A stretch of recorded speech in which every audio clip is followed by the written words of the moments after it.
You've been lied to, not by a villain, not by some shadowy corporation, but by the very movement that promised to set you free.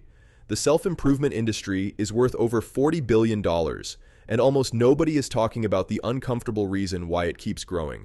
Because here's the thing, if self-improvement actually worked the way it claims to, it would eventually run out of customers.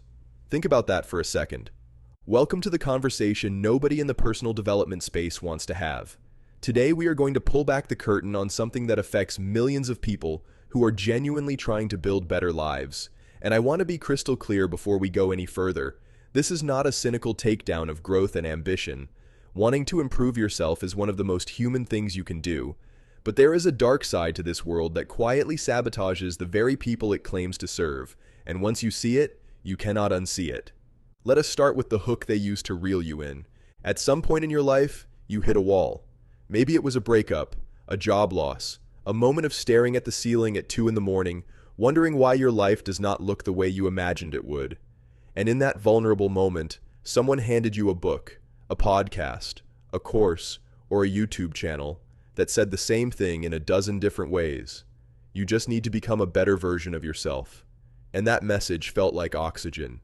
It felt like finally, someone understands. Finally, there is a path forward. That feeling is real and it is valid. But something quietly goes wrong for a lot of people from that moment on, and it starts with a concept that almost nobody talks about directly. It is called self-improvement addiction, and it is more common than you think. Here is how it works. You read a book about discipline and feel inspired for about 3 days. Then the feeling fades. So you find another book, another podcast, another morning routine video.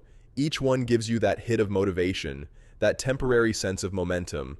But you never actually change your behavior in any meaningful or lasting way. You are consuming growth content instead of doing the actual work of growing. And the industry is perfectly designed to keep you in that loop indefinitely. Think about the structure of almost every self-help book ever written. You get an exciting premise, a few compelling stories, some studies that may or may not hold up under scrutiny, and a framework that feels new, but is usually a repackaged version of something that has existed for centuries. The book ends. You feel good. You maybe underline a few things. And then life continues exactly as it was. The next book is already waiting. This is not accidental. The emotional experience of learning about change is pleasurable enough to substitute for the discomfort of actual change. Your brain genuinely cannot always tell the difference between the two in the moment. Reading about waking up at 5 in the morning activates some of the same reward pathways as actually doing it. And so you stay in the preparation phase indefinitely, feeling productive, feeling like you are on the right track, while nothing in your external life shifts. Now here is where it gets psychologically darker. The self-improvement industry has mastered something called identity fragmentation. Almost every major framework, guru, or program you encounter implicitly tells you the same thing. Who you currently are is the problem. Your habits are broken. Your mindset is limited. Your past has conditioned you in all these negative ways. And if you just follow this system, you will become someone fundamentally different and better. This sounds motivating on the surface, but what it actually does over time is teach you to be at war with yourself. You are never enough as you currently exist. There is always another level to reach, another limiting belief to overcome, another area where you are operating below your potential. And because you are chasing a version of yourself that is always just slightly out of reach, you develop a chronic sense of inadequacy that ironically requires more self-improvement content to soothe. Do you see the loop? The industry creates the wound and then sells you the bandage, endlessly. Some of the most prolific consumers of personal development content are also some of the most anxious, most self-critical, and most paralyzed people you will ever meet. That is not a coincidence. When you spend years being told your fundamental way of existing is a problem to be optimized, it does something to your sense of self that does not just wash off with a gratitude journal. Let us talk about toxic productivity, because this is one of the most destructive exports of the self-improvement world. Somewhere along the way, rest became something you had to earn. Relaxation became laziness unless you could justify it as recovery for future performance. Hobbies became side hustles. Friendships became networking. Your entire existence was reframed through the lens of optimization, and anything that did not contribute to your goals was quietly labeled as a waste of time. This is genuinely harmful. Human beings are not machines. We are not meant to operate at maximum output indefinitely, and the research on creativity, mental health, and long-term performance all points to the same conclusion. Rest is not the enemy of productivity, it is the foundation of it. But the self-improvement industry largely does not profit from you resting. It profits from you feeling like you are not doing enough, working hard enough, or being disciplined enough. So that message stays buried. There is also something worth examining about who these systems are actually designed for.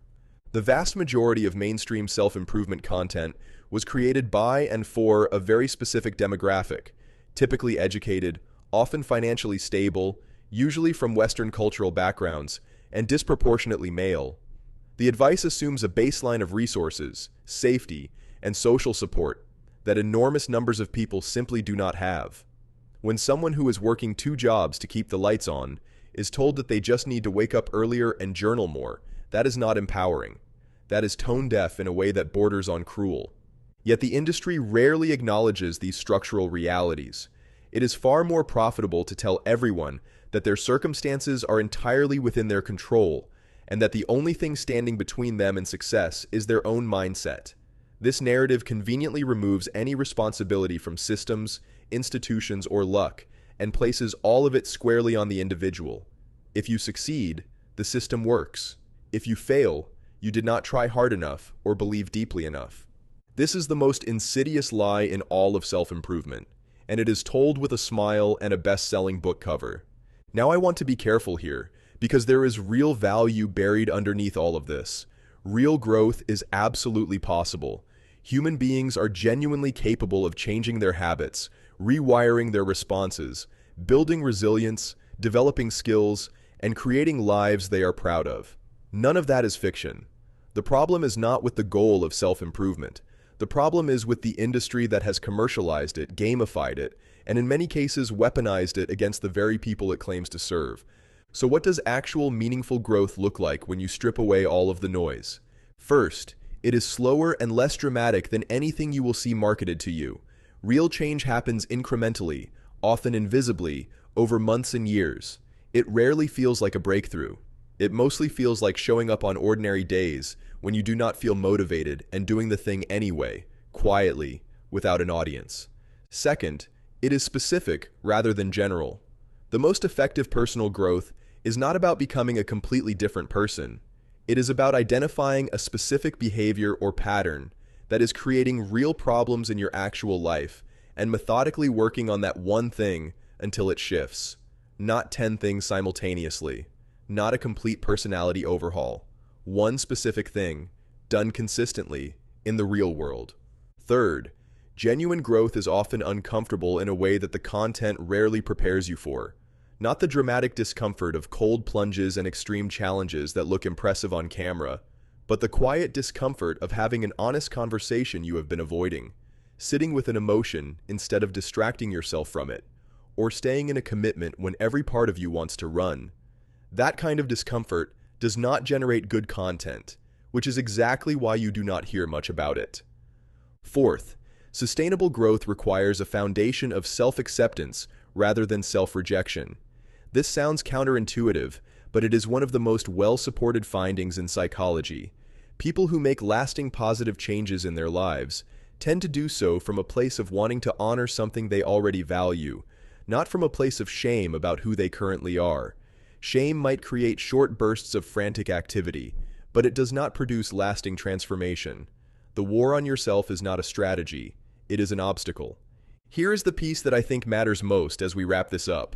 The most dangerous thing about the self-improvement industry is not any one bad actor or any single misleading book. It is the collective effect of spending years in an ecosystem that teaches you your worth is conditional on your output, your growth, and your relentless optimization. That is an incredibly corrosive message to absorb repeatedly, and many people do not even realize it has happened until they find themselves achieving goal after goal and still feeling fundamentally empty. Because self-improvement, at its worst, is running away from yourself dressed up as running towards something better, and no amount of habit stacking or morning routines or visualization practices will fill the specific kind of emptiness that comes from never actually sitting with who you are and deciding that it is okay to be that person right now, in this moment, before any improvement has been made. That is not a message that sells courses. It is not a message that goes viral, but it might be the most important thing you hear today. The people who seem most genuinely at peace and most sustainably effective in their lives tend to share something in common. They are not constantly consuming growth content. They are not in a perpetual state of self-optimization. They have picked a small number of things that genuinely matter to them, and they pursue those with focus and patience. They rest without guilt. They enjoy things without turning them into metrics. And they have a fundamental acceptance of themselves that does not hinge on what they produce or who they become. That is not settling. That is wisdom. So the next time you feel that familiar pull to buy the new course, download the new framework, or watch 3 more hours of content about improving your life, pause for just a moment and ask yourself a genuinely honest question. Are you doing this because you are growing, or are you doing this because it feels safer than the actual discomfort of change? Are you building yourself up, or have you quietly bought into the idea that who you are right now is a problem that needs to be solved? You are not a project. You are not a version 2 waiting to be released. You are a person, living a life, trying to figure things out as you go. And that is not a bug in the system. That is the whole point.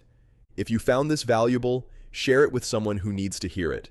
And if this sparked something for you, drop a comment below, because I genuinely want to know where you are in your own relationship with self-improvement. The conversation continues in the comments. See you there.